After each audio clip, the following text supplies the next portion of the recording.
bendravimas atvirai, atsakymas į jūsų klausimus, kurių galbūt gatvėje pamatė vienuolę, neišdrįsite ir jai nepaklausite. Šiandien turite tokią galimybę paklausti.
Lėtesnis. Koks? Tai vadinasi? Andantė ir lietuviškai yra? Neskuba. Neskuba, prašau. O dabar?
Apie lyrinius kūrinius, ne?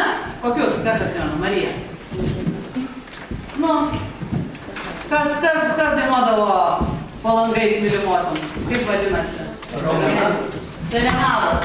Romansai, kurie dainuodavo mylimosiams po langais. Tai šios dienos mūsų tema irgi yra labai glaužiai susijusi su homofoninės muzikos kūrėjais. Ir šios dienos mūsų bus tema, kaip jūs jau matote, lietuvoje dainininkų balsai. Tikrai gerai žinomas.